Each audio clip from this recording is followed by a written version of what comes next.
Good evening, esteemed and honorable members of council. Chief of Staff for Mayor Carney, Saran Cade. Chief of Staff for City Council, Elijah Simmons. Deputy Chief of Staff, Mergler. Ajay English, our Financial Controller and Legislative Admin. Office of Management and Budget, Clara DeMattis, Human Resources Director, and members of the public. Today is Monday, May 4th, and I would like to call to order the Finance Committee meeting. I am Finance Committee Chair Michelle Harley, and I will be chairing this meeting on today. There is one budget hearing scheduled for today, Human Resources, and there are 3 legislative financial matters that first must be handled. I would first like to start by recognizing members of the Finance Committee that are in attendance this evening by doing a roll call. Councilmember Darby, Councilmember Hackett, Councilmember Oliver, Vice Chair Bracy, Councilmember Spadola, Present. President Congo. I would also like to recognize any other council persons present by doing a roll call as well. Councilmember Owens, Present. Councilmember Cabrera, Councilmember Willard, Councilmember Johnson, Councilmember Field, and Councilmember McCoy. Here. The first agenda item is a resolution authorizing grant funds to Roberto Clemente Little League. The sponsor is Councilmember Willard, and who is here to speak to this item on this evening? Chair, I'll be speaking to this resolution. Basically, Councilwoman Willauer as well as Councilmember Johnson is going to be awarding grant funds to the Roberto Clemente Baseball League. And the reason this resolution is coming before council is because the organization has already received up to $5,000, and anything greater than $5,000 that's not in the budget must come before council for a resolution for approval. All right, thank you. Is there any comments from council members? Are there any comments from the public? Okay, seeing none. This resolution is going to be scheduled for the May 7th council agenda. Our next item on this agenda is a resolution authorizing grant funds to the Delaware Center for Horticultural. The sponsor is Councilmember Field, and who is here to speak to this item on this evening? Councilmember Owens? Thank you, Madam Chair. Again, similar to the last piece of legislation, any entity receiving over $5,000, it has to come to council. Councilman Field and I are both pitting money up towards our respective districts to do beautification projects, which would take the total for this year over $5,000. Okay, thank you. Are there any comments from council members? Are there any comments from the public? Okay, I would like to acknowledge Vice Chair Bracy. All right, seeing no comments from the council members nor the public, this resolution is going to be scheduled for the May 7th council agenda. The last legislative agenda item this evening is ordinance number 26-021. This is an ordinance to amend Chapter 40 of the City Code to allow employees to donate an unequal amount of accrued sick and vacation leave to designated employees or to the donated leave bank. The sponsor is Councilmember Oliver, and who is here to speak to this item on this evening? Chair, the sponsor is not here this evening, so I'm not sure, if she wanted to move forward with this. But they were aware that the legislation was on the agenda this evening. Madam Chair, Yes. the sponsor just called me and asked me to do the review for her. Okay. On her behalf. Okay, Vice Chair Bracy will be speaking to this ordinance on this evening. Thank you, Madam Chair. So this ordinance amends Chapter 40 of the City Code to allow regular city employees to donate unequal amounts of sick and vacation leave to designated employees or to the donated leave bank. This ordinance also allows employees to donate up to 20 days of vacation leave per calendar year, or up to 6 days of sick leave per calendar year without having to match with donated vacation leave. And it also permits regular city employees to donate in excess of 6 days of sick leave per calendar year. But these donations must be matched with an equal amount of donated vacation time. This ordinance has been influenced by similar amendments made to the Delaware Code in September of 2017 and substantially mirrors the donated leave policies of other entities. This ordinance is intended to make it easier and more convenient for regular city employees to donate accumulated sick and vacation leave to assist colleagues in times of need, thereby encouraging such donations. And finally, as a housekeeping matter, this ordinance adds some clarifying language to sections 40-40B and C, and changes the term Director of Personnel to Director of Human Resources. As far as a fiscal impact, the Office of Management and Budget has reviewed the ordinance and obtained relevant information from the Human Resources Department. For the period from 2017 through 2025, an average of 3.6 employees per year donated sick leave. During the same period, an average of 1 employee per year utilized the donated sick leave, indicating an extremely low participation rate. So the fiscal impact to this will be de minimis. Okay, thank you, Vice Chair Bracy. Ms. Bass Knight would like to speak at this time. Yes, if I can, Chair.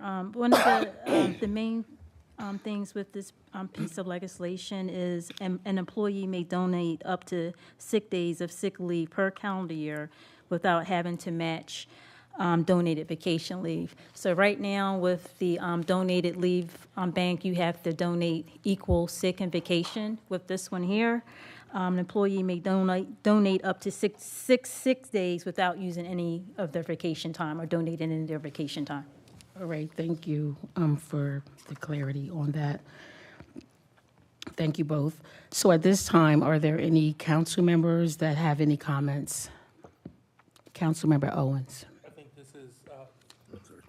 I think this is a really good piece of legislation. I think the sponsor for it, I would just like to be added as a co-sponsor. Okay. Any other council members? Okay, seeing none. Do we have any comments from the public? All right, seeing none.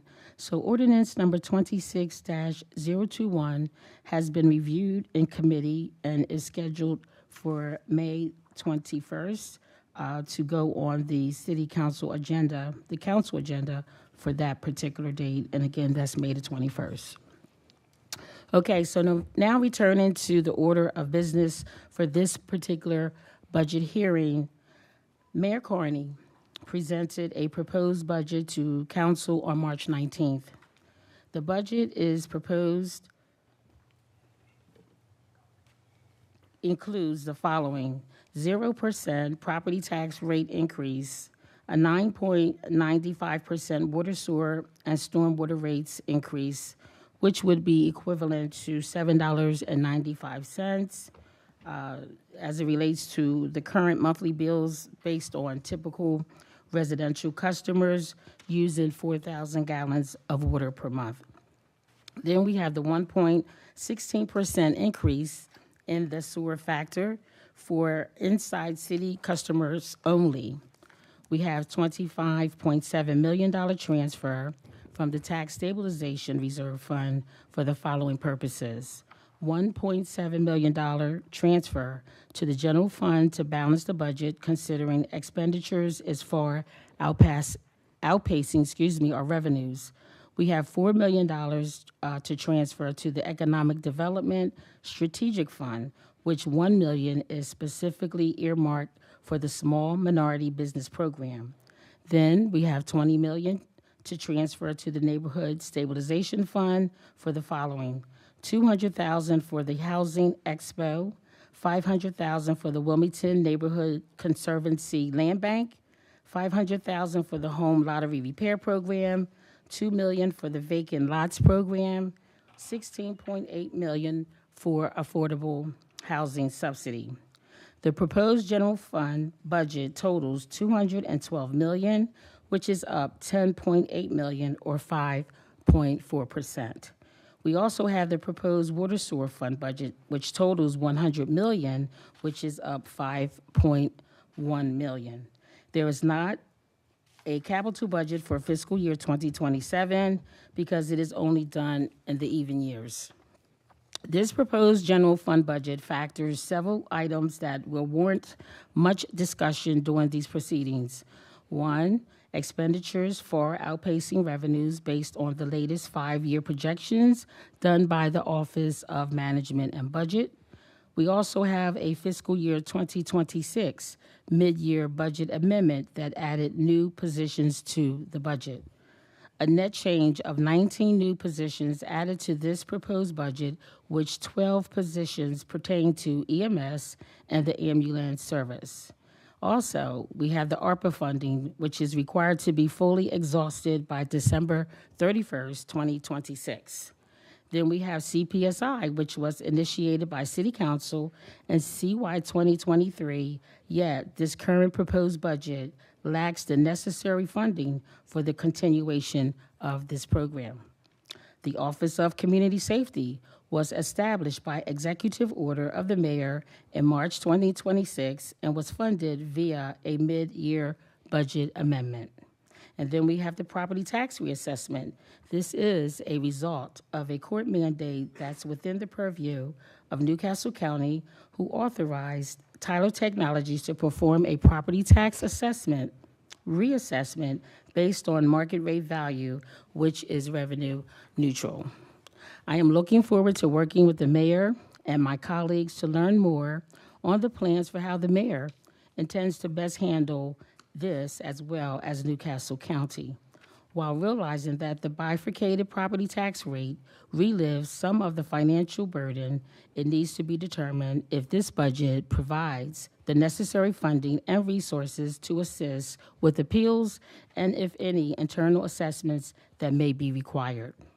Also, we have the water sewer rates. While the FY27 proposed water rates submitted to council from the mayor are lower than the recommendations by the Utility Citizens Advisory Board, this council must review these rates as well as understand the impact of other rising costs such as Delmarva bills, property taxes due to the reassessment, rising costs of gas, and so much more. The mayor has shared his vision for the intended planned use of the FY27 proposed budgetary funds. Now, it is council's fiduciary responsibility to review the budget, have budget hearings with the various departments to get a complete plan on the intended use of these budgetary funds, and then to have negotiations with the administration on any changes that may be warranted to this proposed budget. By charter, council must adopt a balanced budget, and it shall be the duty of the council at least 30 days before the end of this fiscal year to adopt the annual operating ordinance for the next fiscal year. Council has shared its priorities with the mayor, which are inclusive of the following. We have public safety, which includes funding for CPSI, expanding CPSI to other parts of the city, expanding partners in care hours, and Wilmington Community Police Accountability Board. Under neighborhood stabilization, we have the home lottery repair program, Goodwill litter program, the property rehabilitation program, affordable housing, community revitalization fund, the housing trust, and the property tax reassessment inequities. Under community, we have Juneteenth celebration, vacant contract structure for rodents. Under education, we have safe haven funding for a site location in the 6th District. We also have the HBCU funding specifically for the City of Wilmington residents only. And then we have the Office of Educational Advocacy. Under economic development, we have the Small Minority Business Program, the Small Business Expo, and a nonprofit summit. Under financial stability, we have the Water Assistance Program that we're bringing back, And we also have the property tax abatement program. And then under parks, we have the Christina Park, Friendship House, and a youth master plan. Also, ensuring that the council legislative mandates are adequately funded, such as traffic calming devices, historical markers, residency assistance fund, the escrow program, and the property tax abatement legislation, to name a few. Before I turn it over to Mr. Jones, OMB Fiscal and Operational Analyst, for a financial overview of Human Resources Department, I would first like to welcome Claire DeMattis, the new Human Resources Director. Welcome. Next, I would like to inform everyone that public comments will be made at the end of each department's budget hearing, and that we look forward to having participation from the public. Public comments are limited to 3 minutes.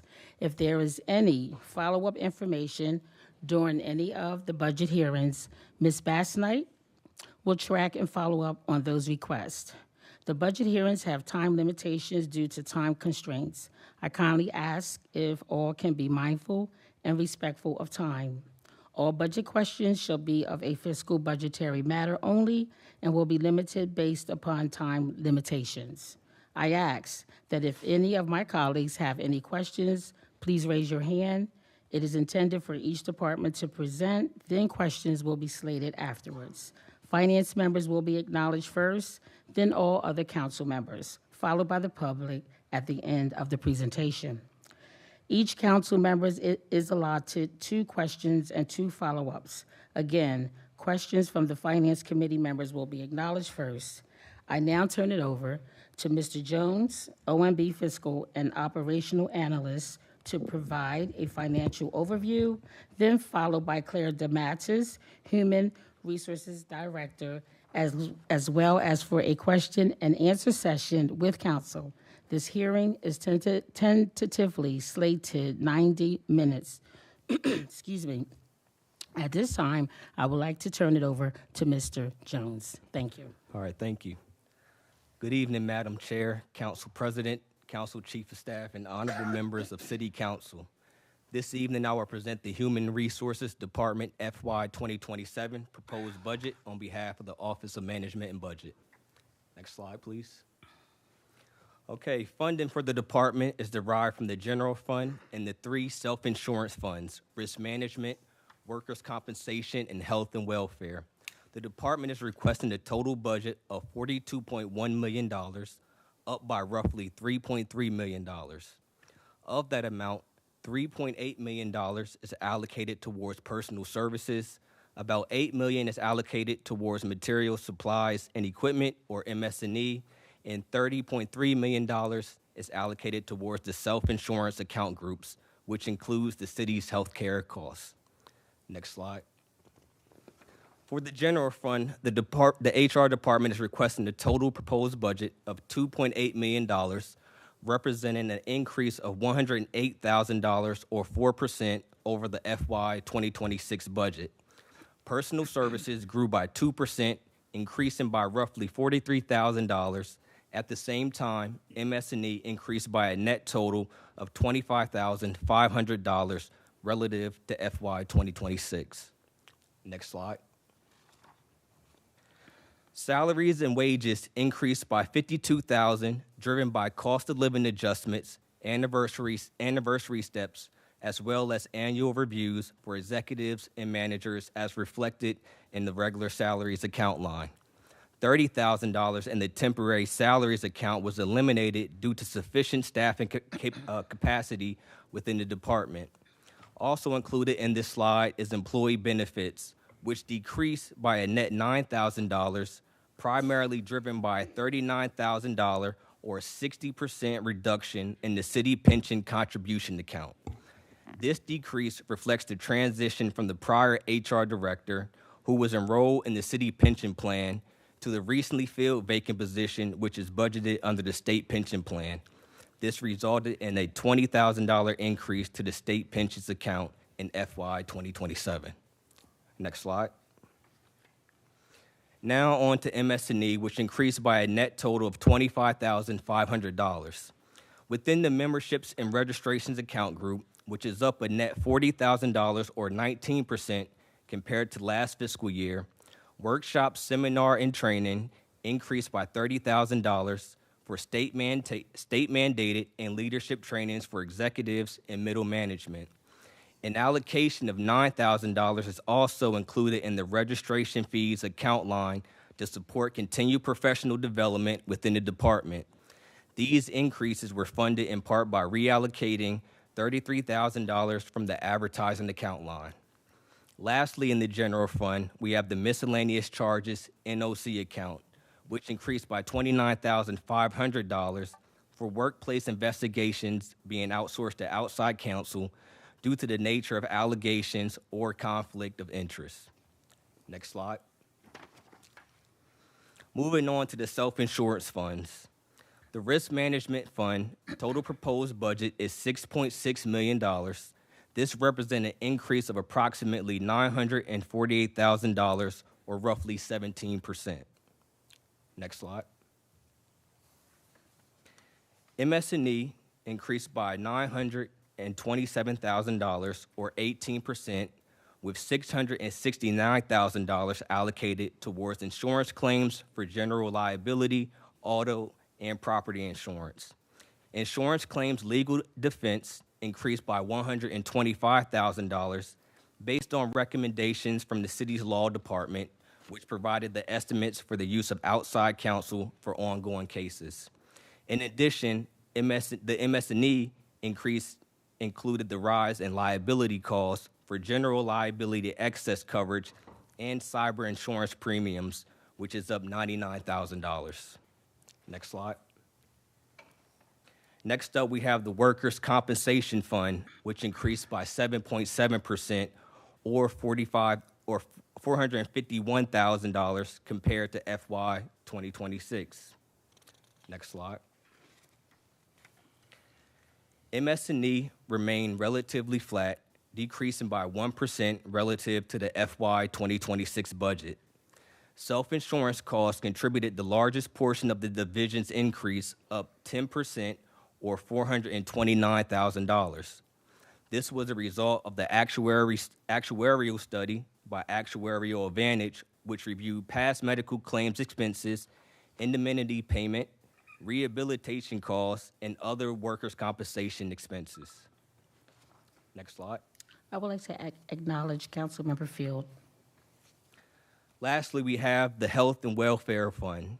The proposed budget for the Health and Welfare Fund is $26.3 million, an increase of roughly $1.8 million.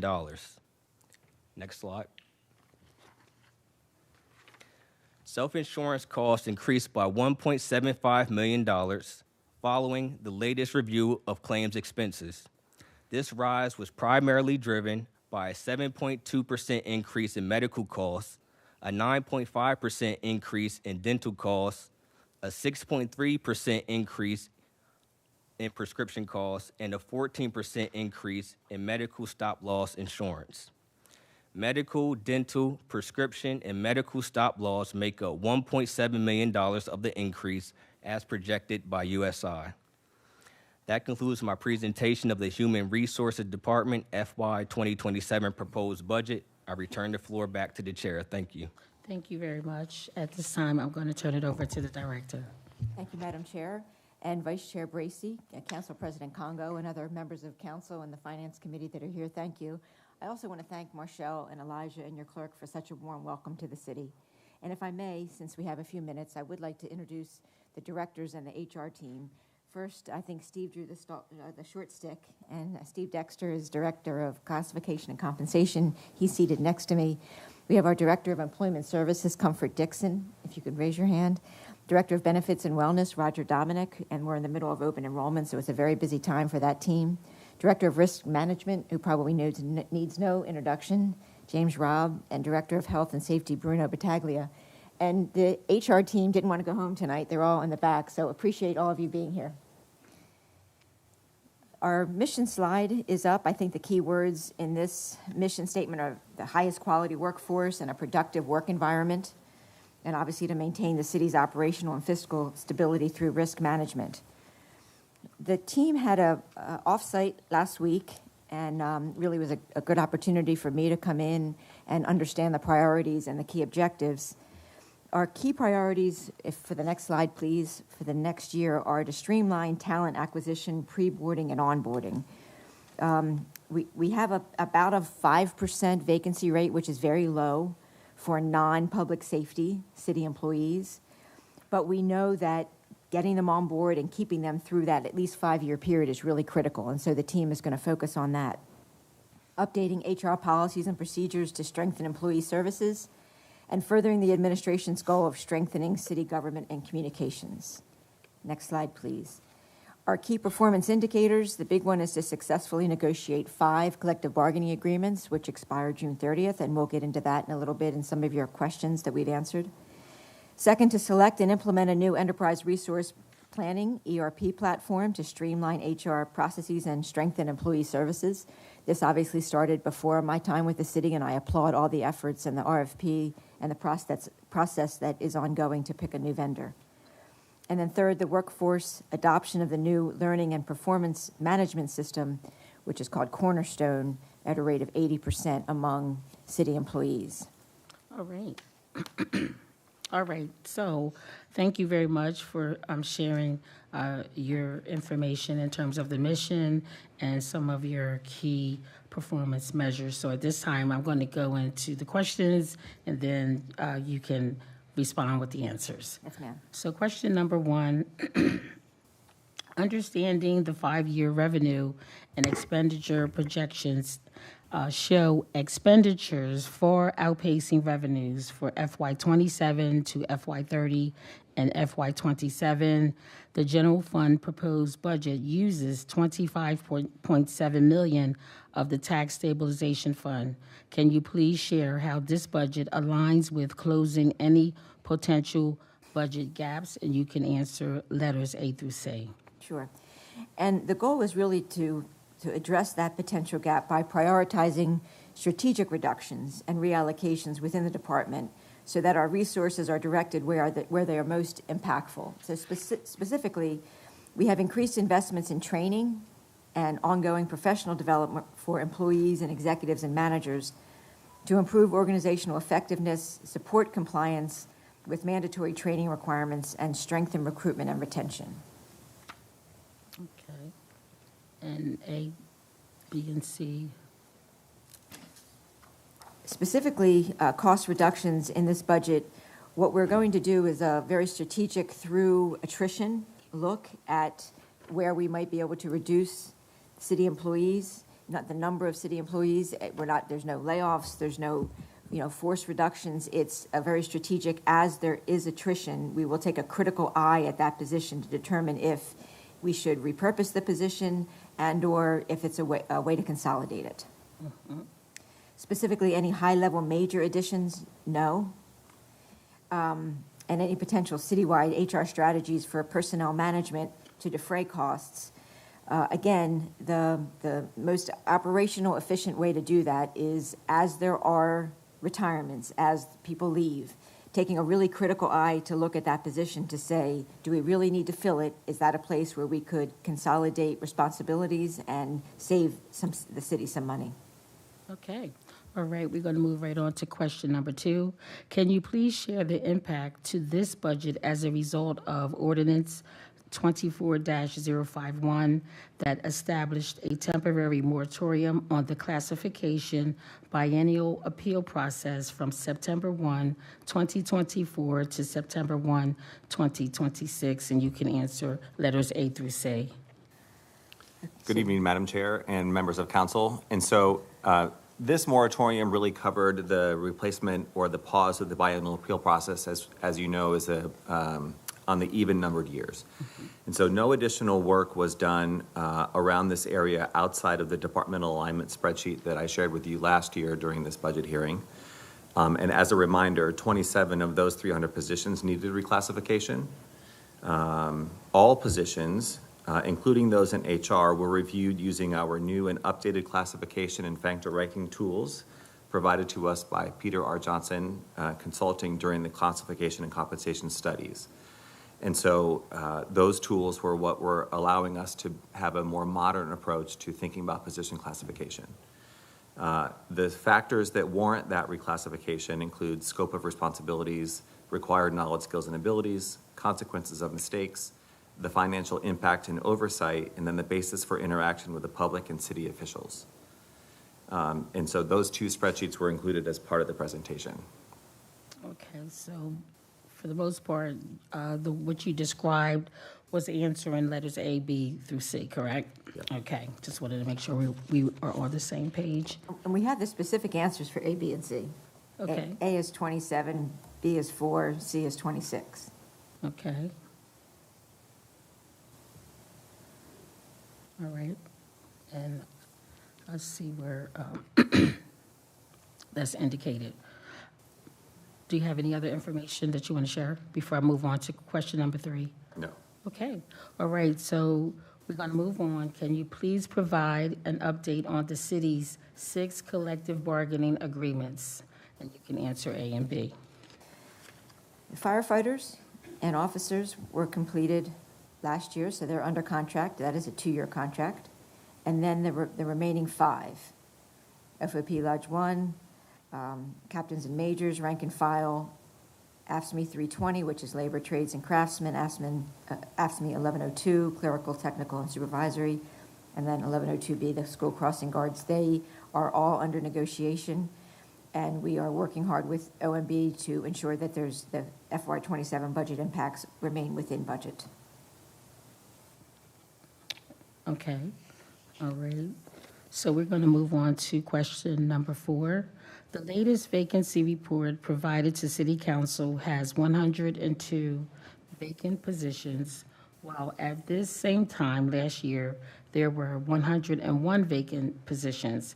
Can you please share the processes in place for operational efficiency for filling vacant positions so there's minimal impact on the city's fiscal operations? And you can answer letters A through F. And if you could specify the letters, that would be helpful as you're answering them. So first, an overall response, you're right, probably the last report you got was 102. Comfort and I track this weekly and monthly. The latest report I have is 96, so we're trending in the right direction. The process for filling vacancies at the city is largely defined by Section 40 of the Wilmington City Code. The Department of Human Resources, under my predecessor and the team behind me, automated a workflow for personnel requisitions, which is the document that initiates the hiring process to improve operational efficiency while providing transparency and accountability by identifying the bottlenecks in what has been identified as a 5-step approval process for personnel requisitions. So they've taken a process that used to take 2 weeks and now cut it down to 2 or 3 days. As I stated earlier, we will add an additional step to review position efficiency and position need as there are vacancies. For 4A, specify if city residency requirements impact filling vacant positions. 23 of the vacancies are subject to the residency requirement, 23. And the affected departments are HR, IT, law, land use and planning, the mayor's office, parks, city council, finance, police, public works, and the treasurer's office. For B, share the number of city employees who are city residents per department, and you can see that graph. If you just look at police, there's about 281 officers total, so about half of them are city employees are city residents. So there's a lot of good information in that slide. For C, share if any plans for attrition analysis to best target resources. And yes, in fact, the department will conduct a department-wide attrition analysis by role, by tenure, by separation trends, and develop a centralized workforce dashboard for real-time visibility into vacancies and turnover, and use data to help us tailor targeted recruitment and retention strategies by department. For 4D and E, show the workforce risk for the next 3 to 5 years and plans for retirement and institutional knowledge loss. The workforce risk for the next 3 to 5 years is really that workforce dashboard so we can have the real-time visibility. I think you heard in the your budget hearing for police, there is a high number of officers that are eligible to retire. Our goal is really to build that workforce resilience, to identify critical roles and develop employee growth plans to strengthen the bench and to deepen the bench so that we have a good succession plan over the next 3 to 5 years. Preserve institutional knowledge, and you do that by maintaining standardized operating procedures for all key functions to ensure that there's continuity despite turnover. And then increasing operational efficiency, that really involves cross-training so that more than one person knows somebody's job, and overlapping processes to reduce that there could be a single point of failure if somebody leaves. For F, share the number of city employees that have participated in the tuition reimbursement program for the past 2 years. It's been steady but low, and we know we have some work to do there to get the word out. FY25, 2 employees participated, and thus far in 26, 2 employees have utilized the benefit. The program, as you know, provides up to $1,000 per employee and is budgeted to support up to 10 employees annually. The employees may access funding for training and growth through their department-specific professional development resources, which also support continued learning and skill advancement. It is a first-come, first-serve opportunity, and employees do have the opportunity to use the program up to 2 times a year. Okay, all right, thank you. We're going to move on to question number 5. $2 million is budgeted citywide for temp agencies costs, $1.3 million for the general fund, $800,000 for our WSF fund, and can you please share the entities the city has engaged with for temping services? And you can answer letters A and B. Okay. Thank you. So Integrity is the city's temporary service provider. The departments do have the opportunity to work with other vendors for more specialized roles if they don't find what they're looking for with Integrity. We did initiate an RFP process in January of this year. Ads ran as required in the News Journal in February on 2 dates, February 19th and the 26th. The opening bids were due on April 14th, and only one company bid, and that was the same company, Integrity. We are working with the law department to draft terms for this contract. At the recommendation of procurement, there was no value in continuing to repost and run additional ads. But as of right now, that is the specifying length for the last 2 years. Integrity has been the city's temp services agency. Okay. All right, so we're going to move on to question number 6. With the planned launch of the new UKG-ready timekeeping system, can you please share your plans to modernize and streamline the payroll time card process to improve efficiency and accuracy, and if all departments will be using this system? Do you want to take that one? Sure. We are very excited about the new and updated replacement of Kronos, which, as you know, has sunset at the end of last calendar year. And so the team is hard at work integrating the data from that old system into the new system, which is a modern system empowering employees to take greater accountability for their accuracy of their time cards by adding the additional step of having them approve their own time cards before going to their managers. Once payroll receives the approved time cards, they should have already been approved by both the employee and the supervisor, therefore reducing the amount of error. And with the exception of the Wilmington Fire Department, which uses telestaff to manage its schedules, all departments will use the new UKG Ready Time and Attendance platform. Okay, all right. Number 7, can you please share if any funds are set aside in this proposed budget for the Residency Assistance Fund per Ordinance 23-040, and you can answer letters A and B. Yes, I believe $50,000 has been set aside, and I'm looking at CJ and Rob. Yes, okay, excellent. And the policy was created, and it was reviewed, and it was approved in November 2025, but the form and the legal agreements still need to be reviewed and approved by our law department. So I understand that as it became law without the mayor's signature, then the Residency Task Force report was adopted in November 2024, funding for the program did not begin until July 1, 2025. So accordingly, employees who have been hired between July 1, 2024 and June 30th, 2025 are eligible to apply for retroactive reimbursement, and that could be as high as 23 employees. And I applaud the team for taking their time with this and making sure that it's a streamlined process that ensures fairness, because it probably will be a very popular benefit to city employees. Yes, thank you very much. Okay, we're going to move on to question number 8. Can you please discuss the planned use for $94,000 budgeted for advertising, considering actuals has not exceeded $20,000 for the last 3 years? And can you share any collaborations with high schools, local colleges, et cetera? You're right. We have reduced the advertising budget, and we've put it to more learning and development. Recruitment advertising is important. It is important to get the word out that the city is hiring. We certainly utilize job fairs and community engagement events. The team's always out there at those type of events. Certainly, we use trade publications and specialty advertising. A big one is advertising on social media, because that's where the generations go to look for jobs these days. And we certainly have targeted efforts to fill hard-to-fill positions. We have an employee referral bonus, which could help, and that policy and form are pending. And obviously, the residency assistance fund that we just talked about, the form approval is pending. We are actively working with schools to strengthen our workforce pipeline. We are partnering with Dell State University to develop internship opportunities, whether paid or credit-based. They give students practical hands-on experience.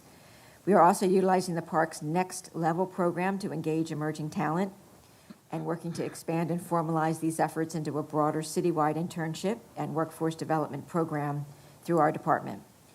This approach supports skill development, it increases exposure to public sector careers, and it creates sustainable pathways for future city employment.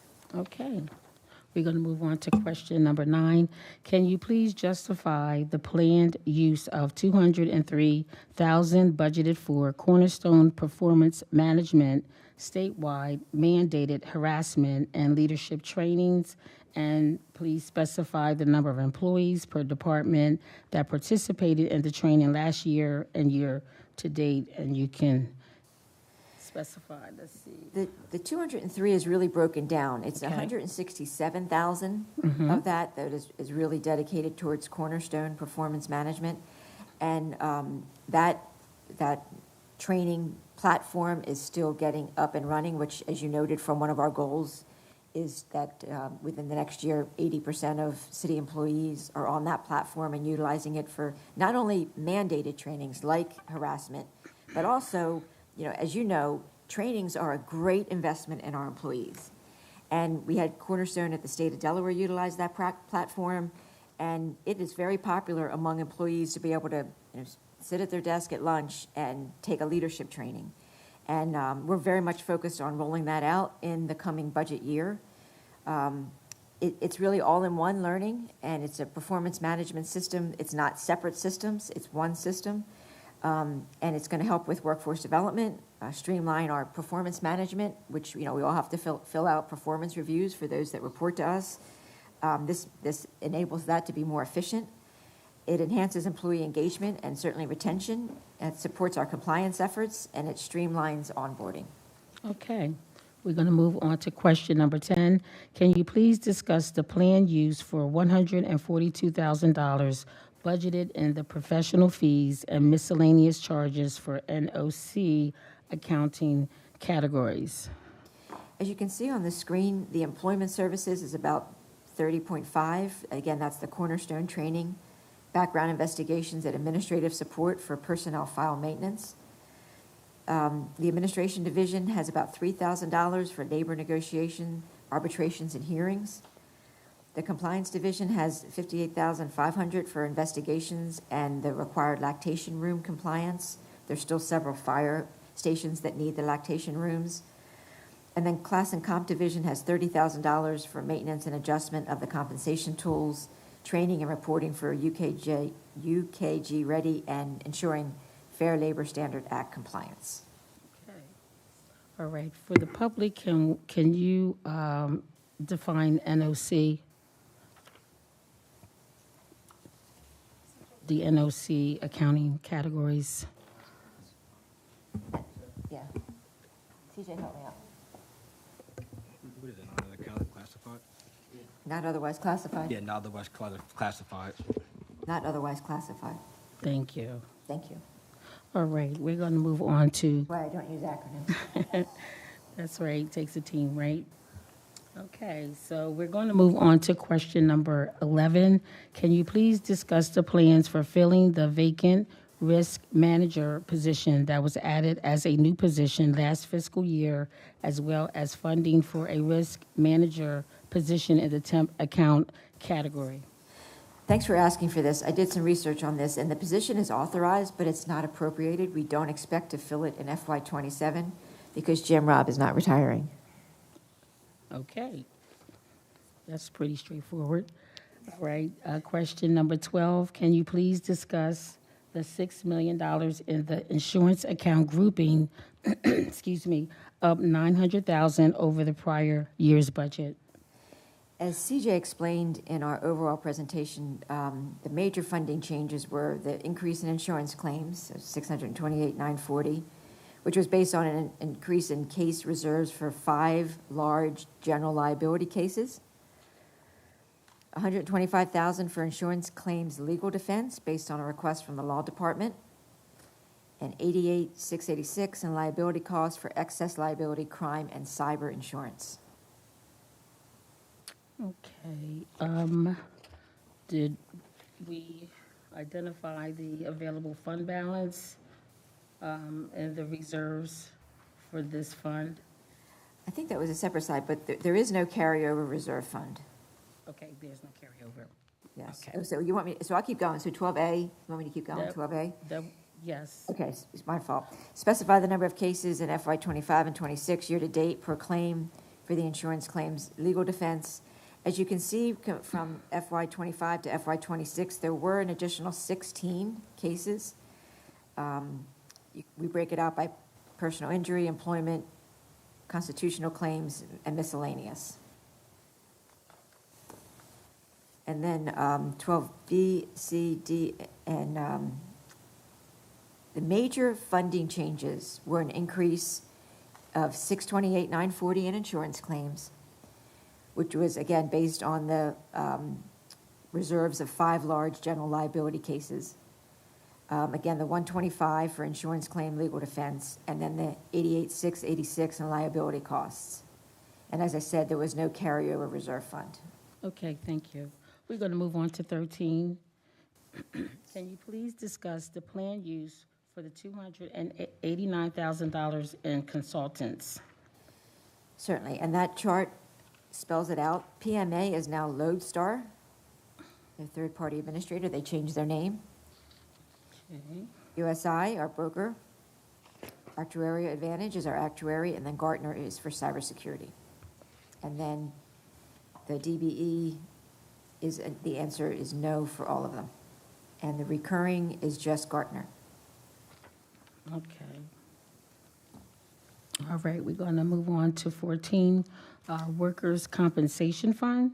Can you please discuss the $4.7 million budgeted for self-insurance costs, and please justify the unbudgeted allocation for $1.6 million claims adjustment for FY '25? Sure, and the 4.7 is just that. It is a, based on actuarial estimates. The adjustment was made internally when, as you can appreciate, the budgeted claims were higher than was expected, and so they needed to transfer the 1.6 million to cover that. Okay, all right. Question number 15, can you please discuss the planned use of $335,000 budgeted for insurance while realizing cost has not exceeded $278,000 within the last 3 years? And you can specify if any funds in the reserves for any catastrophic events. Sure. So Jim Robb breaks this down, $225,000 for liability insurance, which is a decrease of $25,000. And this figure is better reflective of the anticipated cost. Then $20,000 in surety bonds, which remains the same as the current fiscal year. $90,000 in unemployment insurance, which is a decrease of $10,000 to $90,000 from this current fiscal year. But again, it's unknown, an exact figure due to unforeseen possible unemployment statuses. And again, there are no funds in reserve for catastrophic events due to being informed that these funds cannot be appropriated for legal reasons. Okay, we're going to move on to question number 16. Can you please share the planned use of $480,000 budgeted and professional fees account grouping while realizing cost has not exceeded the $348,000 within the last 3 years? And you'll see it broken out here from the Health and Safety Division led by Bruno Battaglia. We have our city physician, again, Lodestar, which was formerly PMA for workers' comp. Emergency care in the absence of a city physician. There are 2 DBEs. And then you see the length are all 1 years. Okay.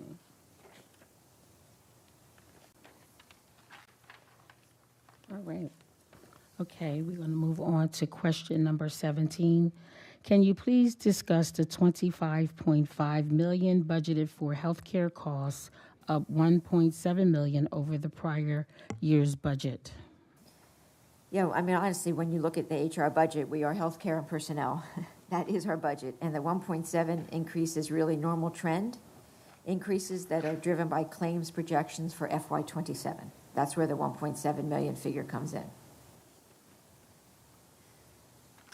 Okay. Any preventative measures? Yes, preventive measures, as you'll see from the next slide. As I stated, we're in open enrollment right now through May 15th. We will be having a Fall Fest. The flyer there is from the past year, so the whole team will be planning that this year.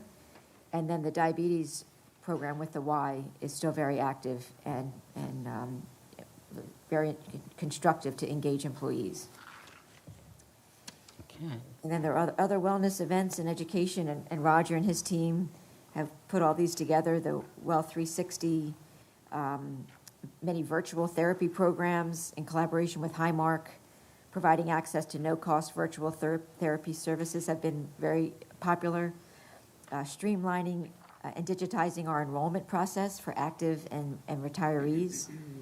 And then we'll be kicking off our Own Your Benefits to engage and educate our employees. Okay.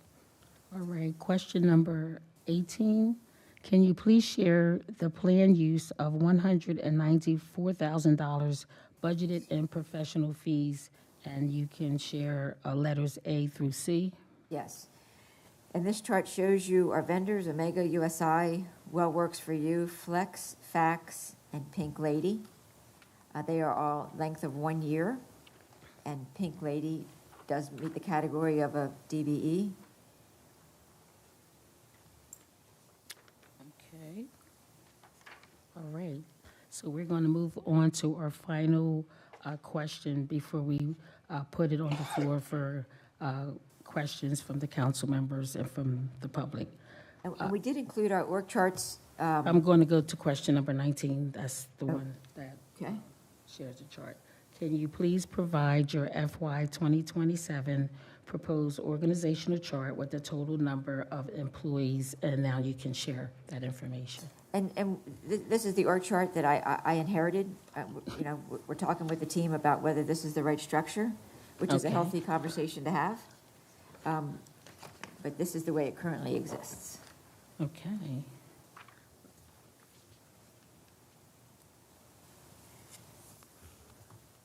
All right, so thank you for answering the questions that we presented to your department.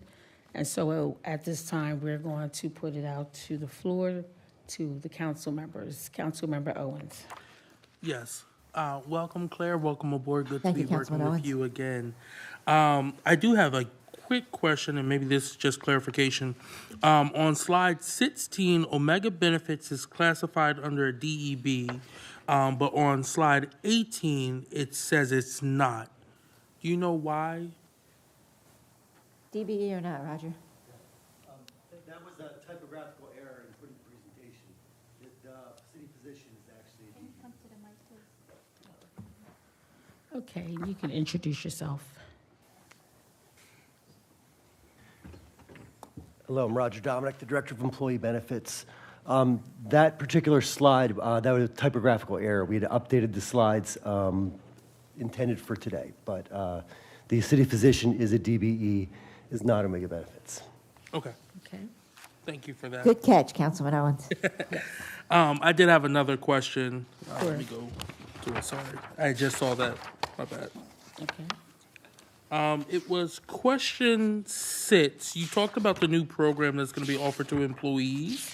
And one thing about any time when we have a new program or anything, is there any training being offered so that the individuals know how to work this timekeeping system that we're bringing in so that they're not making mistakes? There's probably going to be mistakes, but just in good faith, want to make sure everyone has the A proper lot of opportunity. angst over this. It should go live around May 23rd, but Steve, what are the plans? Yeah, thank you for your question. And we have extended the launch date of this platform twice, given the complexity of the city's workforce and the amount of payrolls we have to align with the collective bargaining agreements.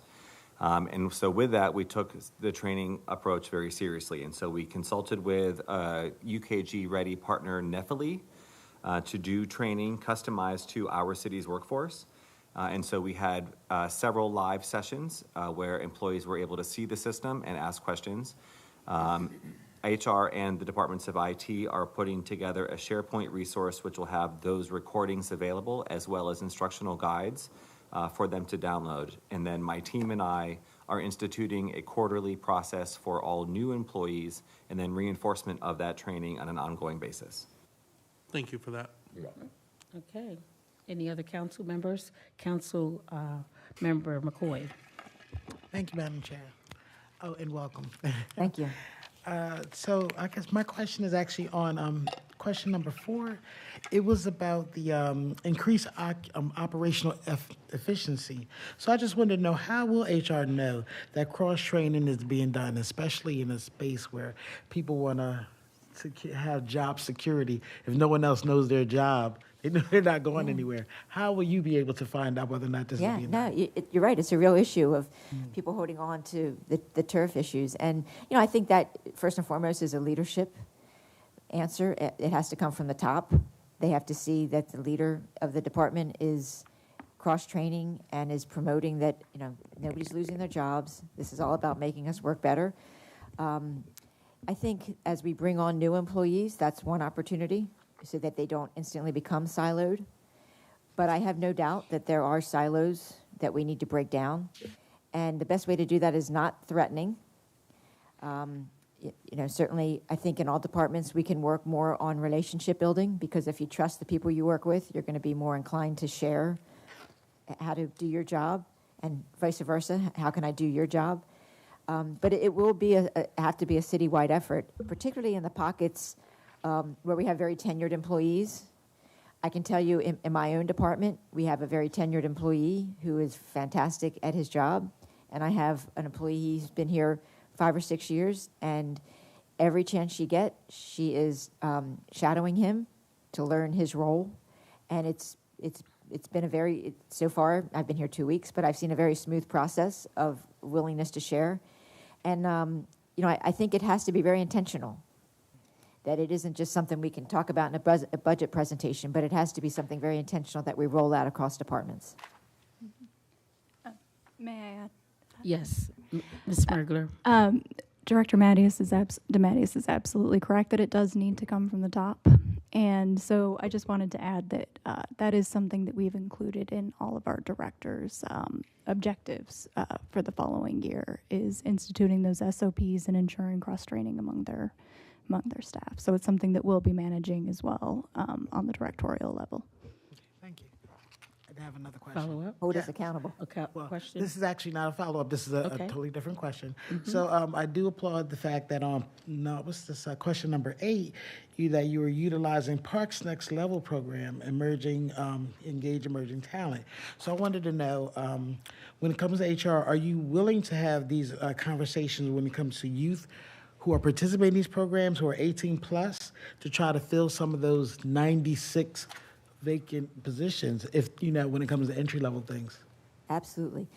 If we can attract those students when they're interns, whether it's in parks or another area, and they are exposed to the best part of working for the city, the benefits, the people. I went through new hire orientation today, and the gentleman that I went as a youth employee, and now he's in our sanitation department. And it's probably the third one in 2 weeks that I've heard that we've recruited from the youth corps. But again, it has to be intentional. It can't just be one-offs. Right. And I know it's a priority of the department and other departments to fuel that out. I think, the internships, I don't think any of us can overstate how important internships are, not just for the experience, but really for the exposure for that employee, that student, to build confidence that he or she can do the job, because it can be intimidating, some of these jobs. So I know personally, and what I've seen in the department, that it is important that when we have students come through our youth program, that for them to understand that they have a future in city government. Thank you. That's all I have. Okay. Ms. Bass Knight has a question, and then Councilmember Owens. Yes. So for question number 3, the slide regarding the collective bargaining agreements. So it looked like 1, 2, 3, 4, 5. So 6 of those contracts expire June 30th of 2026. And this here is more like a comment. We know based upon the 5-year projections that there is shortfall for 27, 28, 29, 30. And we know that also we're using $25.7 million of the Tax Stabilization Reserve Fund. So, so just sharing more so from a council perspective, like the lens, just to say, hey, these are some upcoming contracts that also has to be taken into consideration from a cost perspective. And then too, Chair, if I can just may say, for question number 5, it's more so of a timing perspective, since council will be, having like a summer break. So with the integrity contract, if they are going to be the chosen vendor, just a matter of just knowing like when it's going to come before council for the first and second reading for moving forward. So just more 2 comments. Thank you for that, Marshall. And yes, there are 5 CBAs that expire June 30th, 5 of the 6th. Okay. Are you good, Marshall? No, I'm good. Thank you. Okay, Councilmember Owens. Yes. I see that y'all have a slide on here about wellness, and when we think about mind, body, and soul, it's also good to see like what resources are being put forth for mental health services from any standard, right? The city can be a very stressful place sometimes for our workers, especially with the workload that we asked of them. Can you just talk through just real quick what mental health services are being offered for employees? Well, we have a employee assistance program, first and foremost, and we certainly always encourage that to be used, as I know the directors do. As I said, we have the virtual therapy that we offer through Highmark. And again, maybe not an older generation, but certainly the younger generation, that is the venue that they flock to, is to do it virtually, is to have that therapy session virtually. Roger, is there anything I'm leaving out? Just on top of that, our benefits are very robust, low co-pays, low costs to get access to care. And that's very important to us here at the city from the benefits division. And so employees, if they are interested in mental health care in particular, it is accessible. The biggest challenge really is the accessibility of providers at this point, which is where the telehealth options become very important. Thank you for that. Good. Okay, Director Mattis, there have been a number of questions and somewhat concerns regarding some of our sanitation workers regarding their hourly wage and the possibility of that being increased. So, one, have the department noticed a high turnover in sanitation? One. Two, has it been difficult getting workers? And three, what is their hourly wage? Certainly, sanitation workers are an area that's hard to fill, and we are focused on reducing the turnover rate. I don't have the turnover rate in front of me, so I would have to get back to you on that. And I personally don't know their hourly wage. Anybody? CJ? No, but we can get that to you, though. Okay. And they are undergoing negotiation. I think is the more important point, is they are one of the AFSCME 320 that is undergoing negotiations. And so we will be sure that we're focused on that wage issue because they're a vital part of city services. Okay, that's a question and a conversation that has been going on amongst different community members Understand. Regarding that topic. So I knew that we were having this particular budget hearing. We're talking about money, right? So I thought it would be a good time to share the information and get the facts, right? Yes. So thank you for following up. We will. Someone from your department. Okay, any other council members in the room, on the Zoom? Okay, anyone from the public have any questions or comments? Okay, seeing none. So I first of all want to thank Mr. Jones, OMB, Fiscal and Operational Analyst, and Ms. Claire DeMattis, our Human Resources Director, and the entire HR team, as well as the entire OMB team. We also want to make it clear that if there's any follow-up information, to please, I ask that you provide that to Ms. Bassnight. So if there's any additional information that needs to be followed up, I'm going to ask that it be provided again to Ms. Bassnight. And my final closing remarks is that I would like to thank OMB, Mr. Greco, who has been the VIP MVP for this hearing. He's been here for every budget hearing, as well as Ms. Mergler. I also want to thank our department heads, definitely WITN, our council staff, Ms. Ajay English, our financial controller, and the members of the public, most definitely the members of the public. We want to thank everyone for sharing in all these different budget hearings that we've had throughout the month of April.